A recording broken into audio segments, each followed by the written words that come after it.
네, 여러분 안녕하세요. 오늘은 리차드 범브란트 목사에 대해서 소개해 드리겠습니다.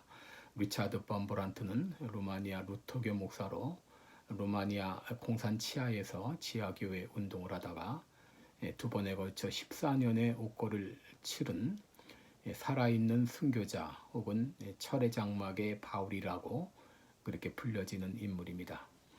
그는 유태인이었지만 종교 교육을 받은 일이 없는 그런 무신론자였습니다. 그는 어린 시절 혹독한 가난 가운데 자랐지만 후에 실업계에 진출해서 상당한 부를 축적했습니다. 그러나 호화로운 생활을 하면서 향락에 빠졌고 나중에는 폐결핵에 걸려서 요양원 신세를 지는 그런 일이 있었습니다. 그는 이 질병으로 인해서 때로 한때 죽음에 대한 공포에 시달리기도 했습니다. 그러나 몇 달 동안의 요양으로 건강이 회복되었고 요양원을 떠나게 되었습니다. 그런데 그가 바로 이 산골 요양원에서 있는 동안 예수님을 만나게 된 것입니다. 그는 무신론자였지만 한때 이런 기도를 한 일이 있습니다. 만일 하나님이 계시다면 저에게 당신의 존재를 나타내셔야 할 의무가 있습니다. 그런데 그가 요양차 가게 된 그 산골 마을에는 죽기 전에 유대인을 주님께 인도하게 하여 주소서라고 기도하고 있는 한 늙은 목수 부부가 있었습니다. 그들은 이렇게 기도했습니다. 예수님도 유대인으로 태어나셨습니다. 저는 가난하고 늙었고 병들어서 유대인을 찾아 여행할 수가 없고 또 우리 마을에는 유대인도 없습니다. 그러니 당신이 유대인 한 사람을 우리 마을로 보내주세요. 그러면 그를 그리스도에게로 인도하는데 온 마음을 다하겠습니다. 그가 이제 이 범브란트가 그 산골 마을에 도착했을 때 바로 이 노인 부부가 자신을 그리스도인으로 거듭나게 주십사 하고 기도하고 있었다는 것을 알게 되었고, 여기서 이 범브란트는 저항할 수 없는 어떤 힘이 자신을 이 마을로 이끌었다는 것을 깨닫게 되었습니다. 루마니아에 1200개가 되는 이 마을이 있는데 그중 하필이면 왜 내가 이 마을에 오게 되었을까? 이 범브란트가 마을에 도착하자 이 노인 목수는 마치 이 젊은 남녀가 오랜만에 연인을 만나기라도 한 것처럼 반갑게 맞아주고, 그는 노인은 그가 온 것이 자기의 기도의 결과라고 확신하고 기도의 응답이라고 확신하고 성경을 건네주게 되었습니다. 이 범브란트는 요양을 하면서 그 노인이 준 성경을 읽기 시작했습니다. 과거에도 교양적 관심으로 성경을 몇 번이가 읽은 일이 있었지만 이번엔 읽으면서 느낌이 달랐습니다. 그 성경인 단순히 글자가 적힌 책이 아니라 노인 부부의 기도를 통해 사랑의 불길로 쓰여진 것이었습니다. 범브란트는 성경을 읽으면서 눈물을 쏟았습니다. 너무 눈물을 흘려서 성경을 제대로 읽지 못할 정도였습니다.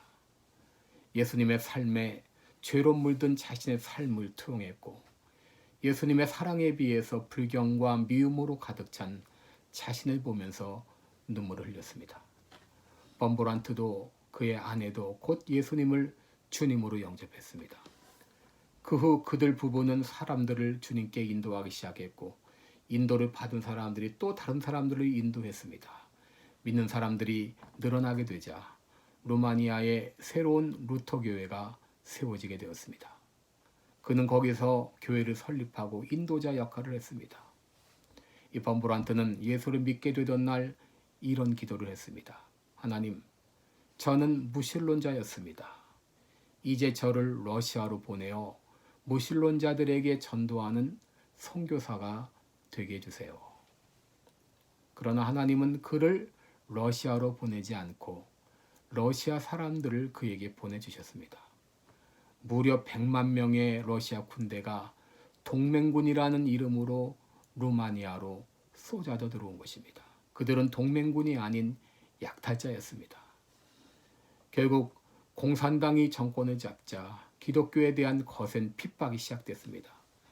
그와 그의 아내 사비나는 투옥되었고 아들 미하이는 길거리를 방황하는 유랑아가 되었습니다. 이 마하이 아들을 불쌍히 여겨 도와줬던 어떤 자매는 잡혀가 두들겨 맞고 불구가 되었습니다. 범브란트가 14년 동안 감옥에서 받은 고난은 말로 형용할 수 없을 정도였습니다. 발목에는 톱날로 된 족쇄가 채워져 있었고 거꾸로 매달려 수없이 매질을 당하였습니다. 속옷 차림으로 냉동실에 끌려갔다 얼어 죽기 직전에 따뜻한 방으로 옮겨지고 몸이 풀리면 다시 냉동실로 끌려가는 이 고문을 수없이 당했습니다. 매질로 인해서 허벅다리에 살점이 떨어져 나가고 척추의 끝이 깨지기도 했습니다. 기절하면 찬물을 끼얹어 정신이 들게 하고 정신이 들면 다시 매질을 가했습니다. 또 호스로 목구멍에 물을 쏟아부어 위가 터지는 이런 고문도 당했습니다. 그들은 때로 생명의 위협이 느껴질 때는 그럴 때는 의사를 대기시켜 놓고 맥박을 재어보는 치밀성도 보였습니다. 아직 필요로 하는 인물이 죽으면 적지 않은 손실이 되었기 때문이었습니다. 죽고 싶어도 죽을 수 없는 그런 생지옥이었습니다. 성경 말씀을 기억하기가 힘들었습니다. 그래도 그는 왕으로 오셨던 예수님께서 죄 없는 죄인이 되어 매를 맞는 길을 택하셨던 사실을 기억하면서 자신이 맞는 한 대 한 대의 고통이 그분의 것과 같다는 생각이 들어 그분의 고통에 동참하는 것 같은 기쁨을 느낄 수가 있었습니다.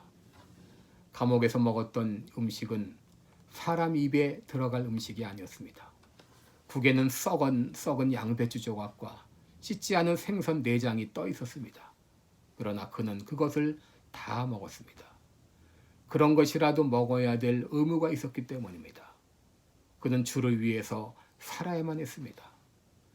그러나 감옥에서의 삶은 겨우 신앙을 지키는 것이 아닌 주님을 향한 뜨거운 사랑으로 자신을 불태우는 것이었습니다. 14년 후 햇살이 눈부시게 비치는 6월 어느 날 리차드 범브란트 목사는 석방되었습니다. 한낮에 실록은 싱그러웠고 너무 조용한 나머지 벌레들의 우는 소리까지 들리는 듯했습니다. 그는 벽 뒤에 보초들이 들을 수 있도록 큰 소리로 외쳤습니다. 하나님, 당신은 제가 감옥에 있을 때에도 저와 함께 계셨으므로 이제 제가 자유의 몸이 되었다고 해서 더 기뻐하지 않도록 도와주십시오. 그는 풀을 밟으며 언덕길을 넘었습니다. 나무 껍질을 만져보기도 하고 이름 모를 들꽃을 넋을 잃고 한참 바라보기도 하면서 집으로 향했습니다. 당시 루마니아에서 석방된 죄수는 존경의 대상이었습니다. 낯선 사람들이 전차 요금도 내주고 먹을 것도 주어서 집까지 올 수 있었습니다.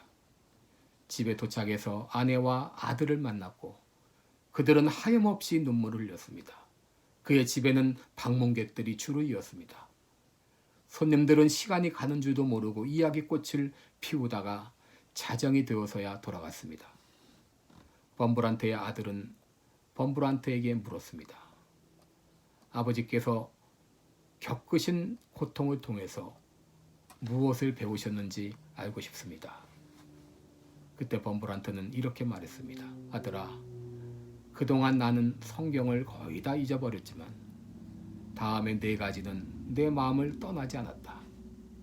첫째, 하나님이 계시다고 하는 것. 둘째, 그리스도가 나의 구세주라고 하는 것. 셋째, 영원한 삶이 있다는 것. 그리고 넷째, 사랑이 최선이라는 것이란다. 아멘.